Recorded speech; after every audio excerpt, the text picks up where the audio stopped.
Police खड़ी है सामने, कोई कुछ नहीं कर रहा, ये ट्रैफिक पुलिस वाले हैं। हैंडल अगर नहीं भी बजा तो शीशा बजेगा, बजा बजा, फंस गए, पीछे करो। दोनों की दोनों बाइक्स में जो है वो नंबर प्लेट नहीं है। थार वाला देखो ना इधर ना उधर, ना लेफ्ट ना राइट, कोई है कुछ, क्यों लेकिन क्यों? हर हर महादेव दोस्तों, good morning from new Delhi. काफ़ी समय से हम लोग जो है वो दिल्ली में ही थे और पिछले 2 महीने से हमने जब से Ladakh ride, Himachal Pradesh ride cycle पे कंप्लीट करी हुई है, उसके बाद से हमने कोई भी रेगुलर जो लॉन्ग वीडियो फॉर्मेट में हम लोग ब्लॉग्स बनाते हैं वो नहीं बना पा रहे थे। हम लोग थोड़ा सा बिजी थे, कई और चीज़ों में थोड़ा सा लगे हुए थे, तो अब वो थोड़ी चीज़ें सॉर्ट आउट हो गई हुई हैं and now we are going back to Jammu. आज का जो ब्लॉग है वो 3 पड़ाव में रहने वाला है। एक रहेगा कि दिल्ली से जम्मू तक जो कि 600 किलोमीटर है वो डिस्टेंस हमें कवर करना है। सेकंड, हम लोग 600 किलोमीटर में ही डिस्टेंस टू एमटी जो डोमिनार का रहता है DTE, वो चेक करेंगे कि टैंक फुल करवाने पे जो रिजर्व है, जो डिस्टेंस टू MT 00 है, वो कितने पे लगता है। थर्ड चीज़, हम लोग 100 to 200 किलोमीटर तक बाइक चलाएंगे कॉन्टीन्यूसली और उसके बाद हम लोग जो है इसकी माइलेज चेक करेंगे कि 100 to 200 किलोमीटर, अगर 100 प्लस या 150 प्लस किलोमीटर पर आवर की स्पीड पे हम लोग ड्राइव करते हैं तो बाइक कितना माइलेज देती है। दिल्ली टू जम्मू ना 12 घंटे लगते हैं गूगल मैप पे अगर आप देखेंगे, बट हमने 7.5 आवर्स में किया हुआ है, क्योंकि रोड कंडीशन जो है ना, यहाँ से जैसे हम लोग दिल्ली से बाहर निकलेंगे फिर लुधियाना तक ज़बरदस्त रोड है, लुधियाना के बाद जलंधर तक ज़बरदस्त रोड है, कुछ भी नहीं आता, कोई क्रॉसिंग नहीं, कोई डिवाइडर नहीं, बस आगे जाके फिर जो जलंधर है, जलंधर से लेके पठानकोट तक बीच में 1-2 घंटा लग जाता है। और फिर जो है जब आप जम्मू एंड कश्मीर एंटर करते हैं तब वहाँ पे आके रोड कंडीशन ख़राब हो जाती है, वो भी कंस्ट्रक्शन चल रही है इसी वजह से। साफ एरिया जितना भी था ना दिल्ली का, जो नीट एंड क्लीन है, वो सारा का सारा हम लोग पीछे छोड़ आए हैं। अब थोड़ा सा ना गंदा गंदा इलाका आ रहा है, बीच में ट्रैफिक बहुत ज़्यादा है। हालांकि इस टाइम पे सुबह सुबह ट्रैफिक तो नहीं होता है, अभी 10 ही बजे हुए हैं, पर फिर भी है। शाम के टाइम पे हम लोग यहाँ पे ना 2-2.5 हफ्ते से घूम रहे हैं, इतना ज़्यादा ट्रैफिक होता है शाम के टाइम पे। विदाउट गूगल मैप्स मेरे से तो दिल्ली में ड्राइव नहीं हो पाता, बहुत ज़्यादा कन्फ्यूजिंग है यार। कोई कट कहीं जा रहा है, कोई कट कहीं जा रहा है, ये है तो जो जिंदा रखे हुए हैं गूगल माता। इवन गूगल मैप्स भी आपको जो है ना बहुत ही ज़्यादा पेचीदगी से देखना पड़ता है, क्योंकि कोई फ्लाईओवर रहता है उसमें पता नहीं चलता है नीचे वाले से जाना है ऊपर वाले से जाना है। अगर कोई नया ड्राइवर हो ना, नया जिनको गूगल मैप्स वगैरह समझ ना आता हो, वैसे तो आजकल ज़्यादातर सभी लोग यूज़ करते ही हैं, बट स्टार्टिंग के दिनों में 2014-15 में जब हम लोग नए पहली बार इस वाली तरफ, दिल्ली वाली तरफ आके घूमते थे या कहीं और जाते थे, तो हमको गूगल मैप समझ नहीं आता था, खासकर फ्लाईओवर वाले टाइम पर, क्योंकि फ्लाईओवर पर ना दिखाता नहीं है वो क्लियरली, तो आपको जूम करके देखना पड़ता है कि नीचे जा रहा है ऊपर, या फिर ईयरफोन्स वगैरह या ईयरबड्स लगाए तो तब वो बोलता है कि take a right, take a left and all. 1.25 घंटा लग गया हमको सिर्फ और सिर्फ 12-13 किलोमीटर कवर करने में, बट अब हम लोग जो है दिल्ली से बाहर आ चुके हैं। 1.25 घंटे में तो हम लोग 90 से 100 किलोमीटर टच कर लेते हैं ऐसे वाले हाईवे पे। लाओ जी, दिल्ली रह गया बहुत पीछे, वेलकम टू हरियाणा हो गया हमारा। तो 100 किलोमीटर हम लोग करेंगे जब से निकले, जब से हमने 100 किलोमीटर अभी तक कवर नहीं हुए हैं, अभी भी 40 to 45 किलोमीटर ही हुए हैं। 100 किलोमीटर के बाद हम लोग एक ब्रेक लेंगे और उसी में हम लोग फ्यूल अप भी करवाएंगे। हमने सुबह से ब्रेकफास्ट भी नहीं किया हुआ, जल्दी निकल गए हुए थे, ब्रेकफास्ट भी करेंगे। पर पहले हम वेट कर रहे हैं कि पेट्रोल का, फ्यूल का जो लास्ट वाला सेल है ना, वो ब्लिंक जैसे ही कर लेगा ना, उसके बाद जो है टैंक फुल करवा लेंगे, पूरा फुल, एकदम फुल। आज के ब्लॉग में एक इन्फॉर्मेशन और आपके साथ शेयर करेंगे कि दिल्ली से जम्मू तक, जम्मू से दिल्ली तक टोल प्लाजा कितने आते हैं। ये आता है पहला टोल प्लाजा जब आप दिल्ली से हरियाणा के बीच में, और अभी आगे भी आते जाएंगे। मेरे अकॉर्डिंगली 10 से 11 टोल प्लाजा आते हैं, और अगर आप कार लेके आ रहे हैं तो आपका 1000+ रुपीज़ जो है वो सिर्फ और सिर्फ टोल के जाएंगे। बट रोड बहुत ज़्यादा बढ़ती है, यहाँ पे बिल्कुल भी दुख नहीं होता है टोल प्लाजा का।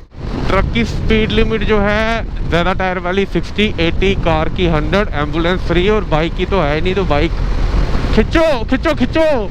लास्ट सेल जो है हमारा वो भी काफ़ी टाइम से ब्लिंक कर रहा है, और मैंने ध्यान दिया था, बट उसके बाद रोड्स इतने अच्छे थे कि मैं खींचता गया। तो इससे पहले कि बाइक को धक्के लगाने के हालात आ जाएं, पेट्रोल अब डलवा ही लेते हैं। टैंक फुल कर दो पूरा। Petrol prices in Haryana is 96.69 normal, और XP95 जो है 103.51, कुंजा 51.51। टैंक हमारा फुल हुआ है 1100 का। डोमिनार की जो फ्यूल टैंक कैपेसिटी है वो है 13 लीटर। तो लास्ट सेल ब्लिंक करने के बाद भी आपने देखा कि एटलीस्ट 2 से 2.5 लीटर जो पेट्रोल है वो होता ही होता है, और हमने भी चलाया भी काफ़ी है। पेमेंट कर लेते हैं पहले। पानीपत 4,152 है, चंडीगढ़ अम्बाला पहले आ जाएगा। ट्रिप को हमने जो है 00 दोस्तों कर लिया हुआ है। और हम देखेंगे कि डिस्टेंस टू एम्प्टी जो है वो कितना जाता है। मैंने एक बार चेक किया हुआ है 1 साल पहले जब हम लोग जम्मू से दिल्ली आए हुए थे, तो ये 490 किलोमीटर चला था बिल्कुल टैंक, मतलब फिर मैंने डलवा लिया था। उसके बाद भी आई गेस 5-10 किलोमीटर और चल जाता, बट फिर पता लगने लगा था कि अब बाइक में जो पेट्रोल है वो ख़त्म हो जाएगा टोटली। 495 किलोमीटर तक बाइक जो है डिस्टेंस टू एम्प्टी, जब पूरा पेट्रोल खत्म हो जाता है, रिजर्व हो जाता है, आपका लास्ट सेल ब्लिंक करने लग जाता है, आपने अगर टैंक फुल करवाया हो 30 litre of petrol, distance to empty हो गया, माइलेज होगी, बाइक की परफॉर्मेंस, ये सब चीज़ें ना डिपेंड करती हैं कि आप बाइक को चलाते कैसे हो, आप उसकी केयर कैसे करते हो, किस हिसाब से आप थ्रॉटल कर रहे हो, कितना क्लच प्रेस कर रहे हो, कितनी ब्रेक प्रेस कर रहे हो। ये चीज़ अगर आप कर रहे हो या फिर ये चीज़ अगर आप कर रहे हो बार बार ऐसे ऐसे कर रहे हो, तो बाइक आपके की जो माइलेज है वो बहुत ज़्यादा गिर जाएगी। एक चीज़ और बता दूँ कि जब डिस्टेंस टू एम्प्टी जो है वो 0 हो जाता है, मतलब यहाँ पे बिल्कुल लो फ्यूल लेवल आके आना स्टार्ट हो जाएगा, रीफ्यूल नहीं आएगा। 3 ऑप्शन रहते हैं, एक डिस्टेंस टू एम्प्टी रहता है, एक लो फ्यूल लेवल रहता है, और एक जो है आपका वो रीफ्यूल का ऑप्शन आएगा। रीफ्यूल जब आ जाएगा उसके बाद आपकी बाइक जो है उसमें 2 लीटर तक पेट्रोल रहता है, और आप 40-50 किलोमीटर के आसपास जो है बाइक ड्रिवन कर सकते हो। जब आपका डिस्टेंस टू एम्प्टी 0 हो जाएगा, जब लो फ्यूल लेवल आएगा, उस टाइम पे आपकी बाइक जो है वो 150 प्लस किलोमीटर बाइक जो है वो चलती है।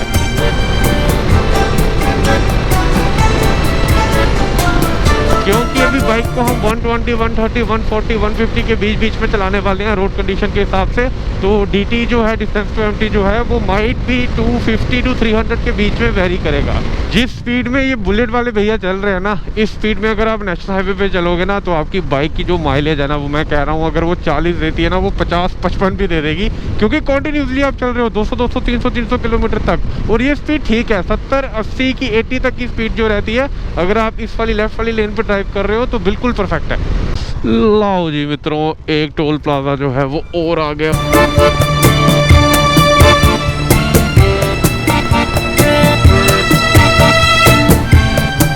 200 किलोमीटर्स कवर कर लिए हुए हमने, और भूख अब जो है बहुत ज़्यादा तेज़ वाली लगी हुई है, तो अभी अपन खाएंगे पराठे। 200 किलोमीटर डिस्टेंस हमने कवर कर लिया हुआ है, और कुरुक्षेत्र से थोड़ा सा हम लोग आगे हैं। एक चीज़ मैं बोलना चाहूँगा, क्योंकि ये मैंने काफ़ी सारी वीडियोस में, काफ़ी सारे कमेंट्स में, जो रील्स वगैरह रहती हैं उनमें काफ़ी सारे बाइकर्स वगैरह रहते हैं, वो ये कमेंट करते हैं कि जिनके पास खासकर R15 वगैरह बाइक होती है। R15 बहुत अच्छी बाइक है, मुझे पर्सनली बहुत ज़्यादा पसंद बाइक है, बट आप कंपेयर नहीं कर सकते हो, क्योंकि टॉप स्पीड जो रहती है डोमिनार 400 की, आपको पता है 170, 180, वो भी बहुत ज़्यादा खींच के 160, 170 नॉर्मली वो चली जाती है। तो ये R15 गाइस जो है ये यूजली कहते हैं कि एक 150 सीसी की बाइक जो है 150 चली जाती है, और डोमिनार 400 जैसी बाइक जो है 400 सीसी होते हुए, पहली बात वो 373 सीसी है, 0.3 सीसी। और दूसरी चीज़, एक स्पोर्ट्स बाइक को और एक स्पोर्ट्स टूरर बाइक में बहुत ज़्यादा फ़र्क रहता है। आपको डिफ्रेंशिएट के लिए मैं एक चीज़ बोलूँगा कि आप एक स्पोर्ट्स बाइक को R15 या कोई भी और बाइक जो है स्पोर्ट्स बाइक है कम सीसी की, उसको आप 130, 140, 150 तक ना आप चलाइए उसको 10, 20, 30 किलोमीटर, और डोमिनार 400 को आप 150, 160 किलोमीटर पर आवर की स्पीड पे भी ना 100 to 200 किलोमीटर तक ड्राइव कर सकते हो। ये फ़र्क रहता है एक टूरर में, एक स्पोर्ट्स टूरर में और एक स्पोर्ट्स बाइक में।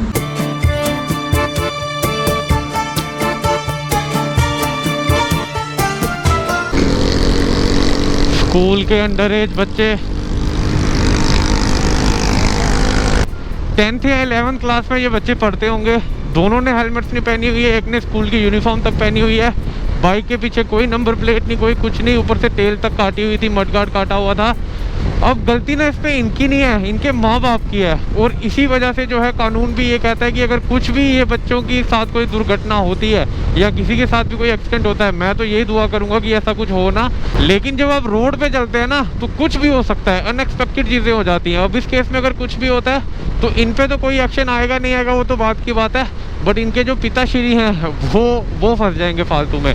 तो पेरेंट्स से मेरी रिक्वेस्ट है, एटलीस्ट जब तक आपके बच्चों के पास लाइसेंस नहीं आता है तब तक तो उनको कंट्रोल में रखो। ट्रक का हुआ भीषण एक्सीडेंट, नहीं हुआ। पहले मुझे लगा कि सिर्फ टायर जो है वो माइट भी पंक्चर या खुल गया होगा या ब्रेक हो गया होगा एक्सल, पर आगे जो है वो शीशे टूटे हुए गिरे हुए हैं, और इस ट्रक के नहीं है, किसी और गाड़ी के हैं। तभी तो मैं कहता हूँ कि रोड के ऊपर जब आप चलते हैं ना, तो आप चाहे जितना मर्जी सही चल लो, क्या पता होता है किसी का कुछ एक्सल ब्रेक हो जाए, किसी का टायर बर्स्ट हो जाए, किसी का कुछ हो जाए, क्या पता डिवाइडर क्रॉस करके कोई गाड़ी आ जाए, कुछ भी हो सकता है। तो आपको अलर्ट होकर चलना होता है, और एटलीस्ट हेलमेट्स वगैरह सेफ्टी जो नॉर्मल बेसिक सेफ्टी मेजर्स हैं वो तो लेके चल ही सकते हैं ना। जैम जैम ट्रैफिक जैम पर क्यों, क्या है इधर? टोल भी तो नहीं है, यहाँ क्यों जैम लग गया? अच्छा खासा क्रूज़ कर रहा था मैं 120-30 पे, आराम से साफ़ सुथरे रोड थे। थार वाला देखो, ना इधर ना उधर, ना लेफ़्ट ना राइट, कोई है कुछ? क्यों लेकिन क्यों? जस्ट बिकॉज ऑफ कि आपके पास थार है? धन्यवाद धन्यवाद, क्या बात है जी।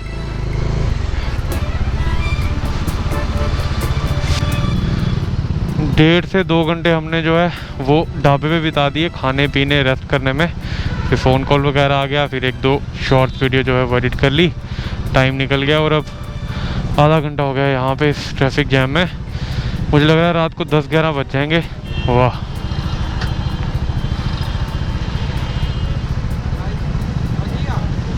हेलमेट एल्बो गार्ड है, एल्बो गार्ड भी नहीं इनका, तो रिस्ट ब्रेकर बनेगा है थोड़ी देर में आगे।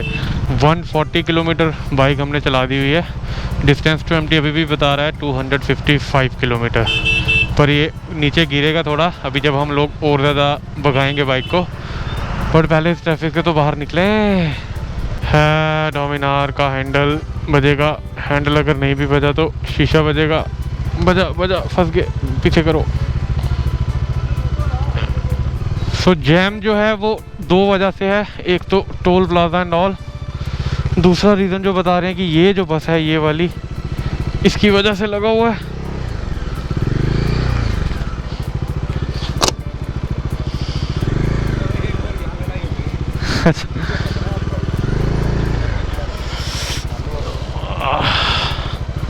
इन्होंने ही किया क्या? अच्छा, हल्ला हो गया दोस्तों, हल्ला। और मैंने जो है उसी बस, वो देखो हल्ला हो रहा है, पुलिस खड़ी है सामने, कोई कुछ नहीं कर रहा। ये ट्रैफिक पुलिस वाले हैं। सब जनता जो है वो स्वाद ले रही है। हम निकलते हैं पीसीआर। चलो चले। बता रहे हैं कि बस वाले का और जो टोल प्लाजा वाले हैं उनके आपस में कुछ लड़ाई झगड़ा हुआ, किसी ने पता नहीं इसने उनको मार दिया कि उन्होंने इनको मार दिया, दोनों में से किसी ने एक दूसरे पे हाथ उठाया।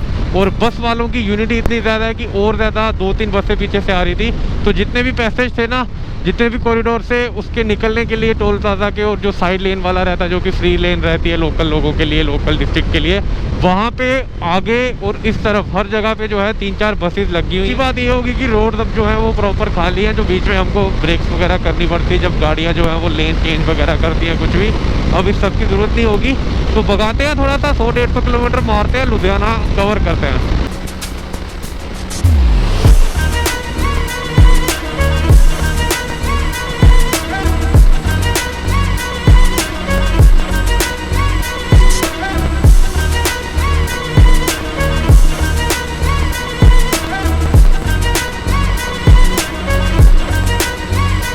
मीटर कंसोल पे आपको सर्विस रिमाइंडर दिख रहा होगा, बट ये सर्विस रिमाइंडर ये जो है आगे पीछे जाता है, क्योंकि सर्विस हमने जो है बीच में 1000 किलोमीटर पहले ही करवा दी हुई थी, तो हम खुद ही रीसेट वगैरह कर लेते हैं। हमको पता होता है खुद की कितने किलोमीटर चला है। अभी मेरी बाइक जो है ये 24,000 किलोमीटर चली हुई है। नेक्स्ट सर्विस जो है वो मैं 26,500 या 27,000 के आसपास में नेक्स्ट सर्विस करवाऊँगा, इसलिए मैं service reminder as it is छोड़ दिया हुआ है। लुधियाना दोस्तों बस 10 किलोमीटर दूर रह गया हुआ है, तो अभी हम लोग जो हैं वो रुकने वाले हैं चाय सूटा, मतलब चाय सुसु और पानी ब्रेक के लिए 10-15 मिनट। बाइक भी जो है वो 100+ किलोमीटर और चल चुकी है, इसको भी 10-15 मिनट आधे घंटे की ब्रेक देना ज़रूरी है। तभी कहते हैं कि मिरर लगा लेने चाहिए। मिरर नहीं लगाए हो ना अगर, तो ऐसे ऐसे करके जैसे गर्दनें घुमा रहे हैं ऐसे घुमा के देखना पड़ता है, और आगे जो है इतनी देर में कोई ब्रेक मार देता है एंड क्लैश। जिनको भी लगता है कि छपरी सिर्फ JNK में या जम्मू कश्मीर के बाइकर्स ही हैं, ऐसा नहीं है। हम अभी दिल्ली रह के भी आए हैं, वहाँ भी हमें बहुत सारे मिले हैं, और हम अभी लुधियाना और जलंधर के बीच में हैं। यहाँ पे भी छपरी साहब को मिल जाएंगे। ये देखो दोनों की दोनों बाइक्स में जो है वो नंबर प्लेट नहीं है। एक को तो चलो हेलमेट की ज़रूरत नहीं है, दूसरे ने हेलमेट नहीं पहनी हुई है। हाँ, और ऊपर से KTM बाइक बहुत अच्छी है यार, मतलब कटिंग वगैरह चाहे नेक्ड में ले लो, चाहे ड्यूक में ले लो, चाहे RC में ले लो, बट इसकी ना इमेज ख़राब हो चुकी है आज के टाइम पे। बट अभी मैं कहूँगा कि इमेज जो है वो उन राइडर्स ने, सो कॉल्ड राइडर्स ने ख़राब करी है। बाइक में कोई कमी नहीं है बॉस, बाइक बहुत सुपर है। Here comes the 6th toll plaza between Ludhiana Jalandhar highway. और सेल हमारे जो हैं बाइक के अब एक रह गया हुआ है, अभी थोड़ी देर पहले 2 थे, वैसे 1-2 पे आ रहा है। लो फ्यूल लेवल अब हट चुका है, रीफ्यूल के ऑप्शन आना स्टार्ट हो गए हुए हैं। बाइक जो चली हुई है अभी इस समय वो चली है 280 किलोमीटर। तो अब जो है अगले किसी भी पेट्रोल स्टेशन पे रीफ्यूल करवा लेंगे और उसके बाद चेक करेंगे हमारे डोमिनार 400 की माइलेज। ऑटो कट पे डाल दो। So the petrol prices in Punjab is 97.94, 1 रुपये का फ़र्क है हरियाणा और पंजाब में। तो 310 किलोमीटर बाइक जो है वो डिस्टेंस टू एमटी पे चली है। उसके बाद भी बाइक में मैंने आपको बताया कि 150 किलोमीटर तक जो है बाइक जाती है। तो 430-440 के आसपास जो है डिस्टेंस टू एमटी गया। और अगर हम नॉर्मल स्पीड में चलाते तो ये 480 तक भी टच कर लेता। नॉर्मल स्पीड से मेरा मतलब है 80, 90, 100 तक। ये होगी ट्रिप 1 हमारी 00। जलंधर रह गया 12 किलोमीटर। जलंधर के बाद हमें जो है वो राइट टर्न लेना है जम्मू के लिए। अब जो है ना 3-3.25 घंटे का रास्ता ही बचा हुआ है। रोड कंडीशन अब पीछे जैसी तो नहीं होगी, जैसे ओपन रोड 6 लेन हाईवे तो नहीं होंगे, 2 लेन हाईवे हो जाएगा। बीच बीच में ट्रैफिक भी रहता है, बीच में क्रॉसिंग भी रहती है। फिर भी हम लोग कोशिश करेंगे कि 120-130 पे जो है वो क्रूज़ कर पाएँ। इसी के साथ दोस्तों बहुत ही ज़्यादा अच्छे वाले रोड 6 लेन हाईवे को हमें टाटा बाय बाय करना पड़ेगा और हमें लेनी पड़ेगी सर्विस लेन और अब टर्न करना है हमें पठानकोट के लिए राइट। काफ़ी सारे लोग जो फर्स्ट टाइम आते हैं तो ये चीज़ का ध्यान समटाइम्स नहीं रहता है, क्योंकि पीछे भी ना बहुत सारे रोड्स ऐसे ही हैं जहाँ पे आपको एग्जिट 4 होशियारपुर, एग्जिट 4 XYZ कुछ ना कुछ दिखता रहेगा और सब के सब सिमिलर है। तो पता नहीं चलता कि कौन से वाले से एग्जिट लेना है। और अगर आप सीधा चलेंगे देन आप पहुंच जाएंगे अमृतसर और 60, 70, 80 किलोमीटर का एक्स्ट्रा फटका पहुंचेगा तो वो भी जम्मू ही आपको पठानकोट पहुंचा देगा, बट थोड़ा सा एक्स्ट्रा हो जाएगा। अभी तक हमने 400 किलोमीटर डिस्टेंस कवर कर लिया हुआ है और अगर ढाबे पे रुकने वाला टाइम हम निकाल दें तो ये हुआ है लगभग 6 घंटे में, जो कि सही टाइमिंग नहीं है, जल्दी हो जाना चाहिए था थोड़ा। और अब तो और ज़्यादा स्लो हो जाएगा क्योंकि अब ट्रैफिक रहेगा। और ये फर्स्ट सिग्नल है तब से जब से हम लोग 400 किलोमीटर से चले हुए हैं, दिल्ली से चले हुए हैं, ये पहला सिग्नल है जो नेशनल हाईवे पे हमें दिखा है। अब तो आगे आगे छोटे मोटे दिखते रहेंगे क्रॉसिंग। दोस्तों शाम के 5:15 हो चुके हैं और यहाँ से जो जम्मू है वो है 200 किलोमीटर, बट हमें प्रॉपर जम्मू नहीं जाना, हमें हमारे घर जाना है जो कि 50 किलोमीटर पहले ही आ जाता है। तो 150 किलोमीटर लेके चलते हैं। माइलेज टेस्टिंग के लिए अभी तक हमने 47.7 किलोमीटर बाइक जो है वो ड्रीवन कर ली हुई है और यूजली हम लोग 100 किलोमीटर पे चेक करते हैं। अभी तक हमने 7-8 माइलेज के अलग अलग सिनेरियोज के शॉर्ट्स और लॉन्ग वीडियोस निकाले थे माइलेज टेस्टिंग के। तो इस बार हम लोग जो है 100 प्लस का करेंगे, 120, 130, 140 किलोमीटर तक ड्राइव करेंगे, क्योंकि पहला हमने जो फ्यूल अप था वो दिल्ली में कराया था, दूसरा हमने फ्यूल अप जो है वो हरियाणा में कराया, तीसरा हमने फ्यूल अप जो है नहीं, आज तो हमने 2 ही करवाए। दिल्ली वाला पिछले कल का कराया हुआ था और एक अभी पंजाब में करवाया। और अब अगला जो फ्यूल अप है वो हम लोग JNK में एंटर होके ही करेंगे। 50 किलोमीटर और बाइक चला लेते हैं, जैसे ही 100 किलोमीटर रह जाएगा ना डिस्टेंस हमारा एक्यूरेट, वहाँ पे थोड़ी सी ब्रेक लेंगे बीच में और चाय सुसु ब्रेक लेंगे। और उसके बाद अगला जो हमारा स्टॉप होगा वो होगा सीधा लखनपुर, क्योंकि लखनपुर में जाके हमको खाने हैं पल्ले और तब तक अंधेरा भी हो जाएगा। वैसे टोल प्लाजा 1000 मीटर और हाँ इस बीच में जो है 3 टोल प्लाजा अभी और आएंगे।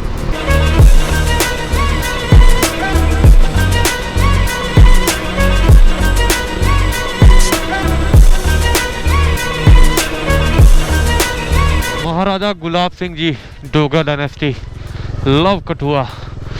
लीजिए दोस्तों, इसी के साथ राजस्थान, दिल्ली, हरियाणा, पंजाब सब पीछे छोड़ आए हैं। एंटर करके हमारे जम्मू एंड कश्मीर में पहली डिस्ट्रिक्ट कठुआ और यहीं के हम भी हैं। तो अभी बस 2 किलोमीटर के बाद जो है वो लखनपुर आने वाला है। लखनपुर में खाएंगे हम लोग पल्ले और फिर पेट्रोल डलवाएंगे। वैसे मैं आपको बता दूं कि 150 किलोमीटर बाइक जो है वो ड्रिवन हो जाएगी लखनपुर पहुंचने तक और वहीं पे हम लोग रिफ्यूल करवाएंगे। और आपको बताते हैं कि 150 किलोमीटर जब हम बाइक ड्राइव करते हैं और माइलेज जो है डोमिनार 400 की 120, 130, 140 के बीच में जब चलती रहती है तो कितनी माइलेज देता है। ये आ गया जी हमारा लखनपुर। ये सामने भी रात होगी, आपको दिख नहीं रहा होगा। ये लखनपुर का फोर्ट है। जल्दी आपको अब JNK सीरीज़ होपफुली हो नहीं पा रहा है, बट अगर हमने शुरू कर दी तो ये सब जगह आपको दिखाएंगे। अंदर जाके किसी दिन सुबह आएंगे। बट एक चीज़ बोलूँगा कि अंदर माँ काली की भव्य मूर्ति है। ये होते हैं पल्ले और लखनपुर से जो कोई भी कहीं भी जा रहा हो, किसी भी देश प्रदेश स्टेट कहीं का भी हो, अगर आप लखनपुर आते हो और लखनपुर के पल्ले नहीं खाते हैं तो आपकी यात्रा शुभ नहीं होगी। इनको हिंदी में बोलते हैं राम लड्डू। वैसे तो पेट्रोल डलवाने की हमको ज़रूरत नहीं है, आराम से हम लोग पहुंच जाएंगे घर पे, बट फिर भी माइलेज का ब्लॉग कंप्लीट कर ही लेते हैं। लखनपुर का फर्स्ट फ्यूल स्टेशन और पेट्रोल प्राइसेस हैं यहाँ पे 98.20। यहाँ तो हरियाणा और पंजाब से भी ज़्यादा है। आज लगता है 5 लीटर प्लस ही पेट्रोल आएगा, देखते हैं कितना ही आता है। ऑटो कट पे डलवाया है, 5.5 लीटर पेट्रोल आया ऑटो कट पे। चलिए पहले पेमेंट करते हैं फिर माइलेज निकालते हैं। किलोमीटर्स में आपको दिखा देता हूँ, 149 है, अप्रॉक्सीमेट 150 लेके चलते हैं तो माइलेज निकाल लेते हैं 150 डिवाइडेड बाय 5.5 लीटर पेट्रोल है 27.27 की माइलेज दी है हमारी नगीनी ने, डोमिनार 400 ने। अभी हम इसको अगर 80-90 पे क्रूज़ करते हुए आते ना तब ये 30 प्लस की माइलेज भी दे देती हाईवेज पे, बट हमने इसको 120, 130, 140 इतना ही चलाया, 140 भी क्रॉस नहीं किया ज़्यादातर ये, बट ये है कि 100 प्लस ही रहा है। और 150 किलोमीटर पे ये रही इसकी माइलेज। मैं आपको बता दूं, एक बार फिर रिपीट कर देता हूँ कि माइलेज और डिस्टेंस टू एम्प्टी जो है वो डिपेंड करता है कि जो राइडर है वो किस हिसाब से बाइक को ड्रिवन कर रहा है। हम ये सब इसीलिए चेक करते रहते हैं आपके साथ, इसीलिए ये सारी इन्फॉर्मेशन शेयर करते रहते हैं, क्योंकि बाइक का ना पता होना चाहिए। जो भी आप बाइक ऑन कर रहे हो, चाहे वो कोई भी हो, वो कितना जाता है, उसका डिस्टेंस टू एम्प्टी कितना है, उसके जब 2 सेल्स रह जाते हैं, जब डिस्टेंस टू एम्प्टी 0 बता देता है, जब 1 सेल रह जाता है, जब लो फ्यूल लेवल आता है, या फिर जब रीफ्यूल आता है, जब लास्ट सेल ब्लिंक कर लेता है, तो मैक्स टू मैक्स मिनिमम जितना भी है बाइक कितनी आपकी जा सकती है, सो दैट आपके साथ कभी भी धोखा ना हो। ये आ गया जी कालीबड़ी कठुआ, और अब हमारा जो घर है यहाँ से वो 30 to 40 किलोमीटर है, बट आधा पौना घंटा लग जाएगा क्योंकि आगे जो है रोड अंडर कंस्ट्रक्शन रहेगा। तो ब्लॉग को जो है अब यहाँ पे एंड करने का वक्त आ गया हुआ है। हम कोशिश करेंगे आगे आगे कि पहले की तरह जैसे हम लोग लॉन्ग वीडियोस बनाया करते थे वैसे ही बनाएं। दिन में 2 से 3 शॉर्ट्स वीडियो जो है वो हम अपलोड करते हैं और आगे भी करते रहेंगे। अभी लद्दाख सीरीज़ के शॉर्ट्स वीडियोस जो है वो चल रहे हैं, 7-8 दिन के अंदर वो सारा का सारा कंटेंट हम लोग कंज्यूम कर लेंगे। उसके बाद जो बाकी वाले कंटेंट हैं, शॉर्ट क्लिप जितनी भी हैं, क्योंकि JNK में हम लोग अभी 2-3-4 महीने जो है यहीं पे, उसके बाद निकलेंगे ऑल इंडिया राइड पे या कश्मीर टू कन्याकुमारी, वो बात के कुछ और प्लान्स हैं। फिलहाल हम लोग नॉर्थ साइड पे हमारे उत्तराखंड, हिमाचल प्रदेश, JNK एक्सप्लोर करने का सोच रहे हैं। वो जो भी प्लान बनता है अपकमिंग आपको दिखता रहेगा। लॉन्ग वीडियोस फॉर्मेट में अब आपसे जो है नए साल पे ही मुलाकात होगी, शॉर्ट वीडियोस में आपको दिखते रहेंगे। मेरी तरफ से मैरी क्रिसमस और हैप्पी न्यू ईयर सबको। आज की वीडियो अगर आपको अच्छी लगी होगी तो चैनल को सब्सक्राइब कर देना, वीडियो को लाइक शेयर एंड कमेंट कर देना, and do follow on Instagram. ख्याल रखिए, स्वस्थ रहिए, हर हर महादेव।